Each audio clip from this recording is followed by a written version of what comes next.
Marcus Hale and Detective Lena Voss are bound by a night that turned Riverton upside down, a relentless commentator and knowingly stalked, and a determined investigator racing against an unseen clock as a phantom planner pushed the city toward chaos. The city of Riverton buzzed under the late summer heat, its neon skyline glowing like a trap set for night creatures. Among the chatter of street vendors and the distant hum of elevated trains, a shadow moved with patient precision. Weeks earlier, a well-known talk show host named Marcus Hale had taken center stage in a fierce national debate, his speeches igniting both admiration and outrage. Now, whispers of a threat swirled around him like smoke no one could see clearly. Security agencies brushed off the rumors as online noise, but a few seasoned detectives sensed something heavier beneath the surface. Miles away, in a forgotten industrial district, a rented room above a shuttered auto shop hid a different kind of energy. The tenant paid cash, never stayed long, and kept the blinds drawn. Neighbors heard faint scraping sounds at odd hours and caught glimpses of gloved hands carrying sealed boxes inside.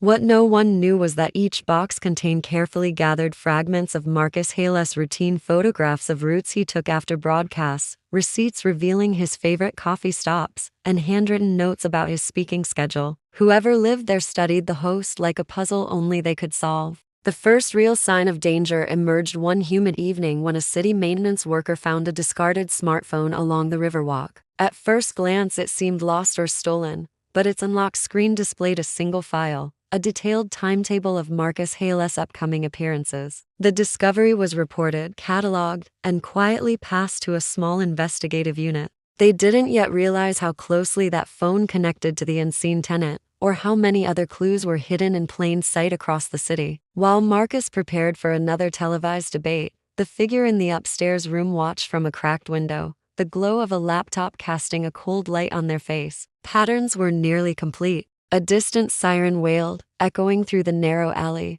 but the sound didn't break their concentration. Every movement, every keystroke, tightened a plan that no one else knew existed. Riverton's heartbeat carried on, bars filled, trains screeched, people laughed while a silent countdown began, invisible yet unstoppable. The night felt ordinary to everyone except the one who had already decided it wouldn't stay that way. The rented room above the auto shop grew more cluttered as the days passed, every surface buried beneath maps, printed emails, and cryptic lists written in a tight, slanted hand. The tenant worked under a single flickering bulb that cast restless shadows on the peeling walls. A small camera, carefully hidden behind a vent, monitored the hallway outside the door, while a second camera faced the window to capture any unexpected visitors. Whoever occupied the space had thought of everything, leaving nothing to chance. Across town, Detective Lena Voss sifted through the odd clues collected by her unit. The Riverwalk phone still weighed on her mind. It contained no fingerprints, no personal messages, and no traceable accounts, only the ominous schedule of Marcus Hale. As she examined each item, a faint unease sharpened in her gut. Someone had planned for this phone to be found, she suspected, as though it were a breadcrumb meant to tease investigators into chasing the wrong direction.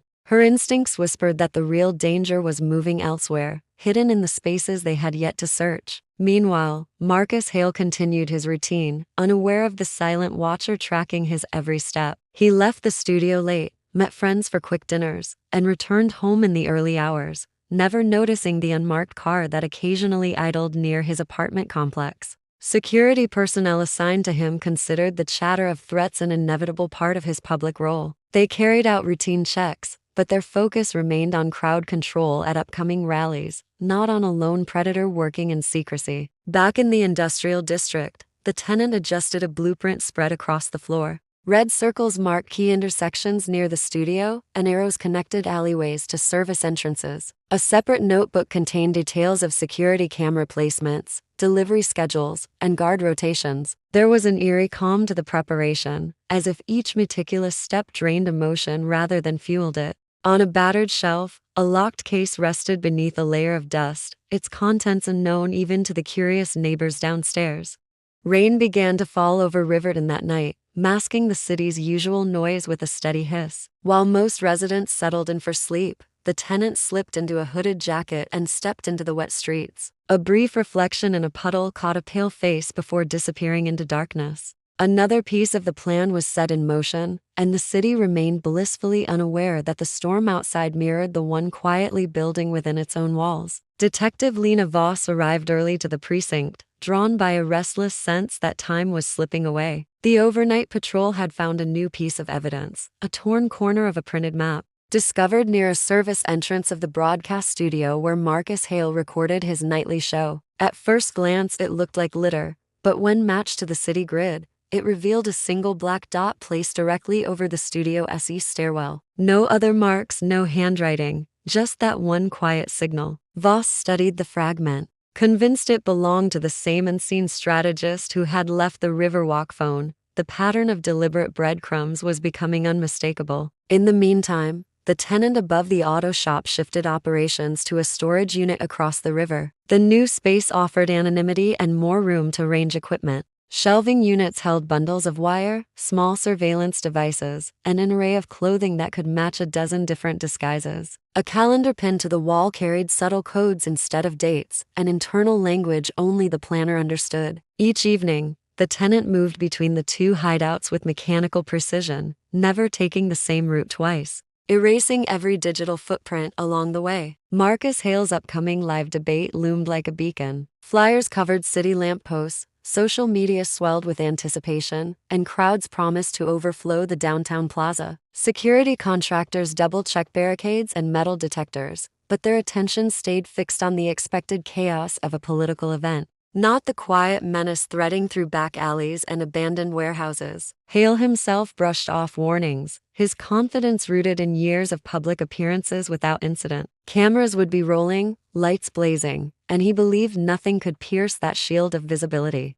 Late that night, rain-slick streets reflected the amber glow of Riverton's aging lamps as the tenant tested routes near the debate venue. A small drone hovered silently above, feeding live images to a tablet. Traffic patterns, guard rotations, and blind spots revealed themselves like pieces of a hidden map. Each discovery was logged with clinical detachment, the work of someone who treated the mission less as an act of rage and more as an art form. By the time dawn threatened the horizon, every pathway and potential escape route had been committed to memory. The city awoke to another ordinary morning, but an invisible clock had already ticked closer to zero, and no one beyond the tenant's careful gaze understood how close. Riverton was to a night it would never forget. Detective Lena Voss felt the pressure of the approaching debate like a weight pressing against her chest. The fragment of map continued to haunt her thoughts, its single black dot a warning she could not ignore. She spent long hours reviewing camera footage from every street near the broadcast studio and the debate venue,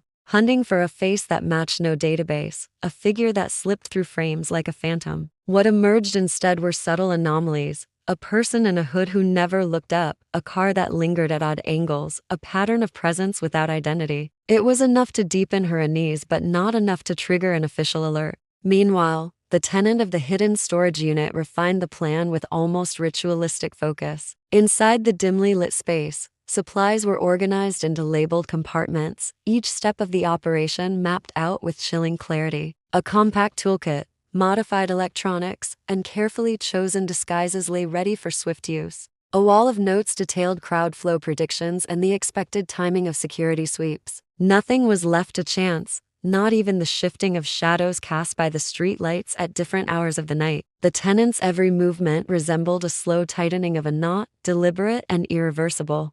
Marcus Hale rehearsed for the debate with his usual vigor, oblivious to the storm building around him. His team focused on messaging and camera angles, unconcerned with the vague warnings from local law enforcement. Supporters flooded social media with excitement, creating a digital frenzy that only masked the quiet threat further. The city buzzed with energy, unaware that its celebration of free speech had drawn the attention of someone who viewed the event as a stage for something far darker. As the debate day approached, subtle ripples disturbed Riverton's calm. Power fluctuations flickered through the district around the venue, brief outages that technicians chalked up to aging infrastructure. Traffic cameras recorded unexplained static during the same time. Windows, but no one connected the dots. Only Detective Voss sensed a pattern, her instincts screaming that someone was rehearsing for chaos. She petitioned for increased security, yet her requests were met with bureaucratic delays and polite dismissals. That night,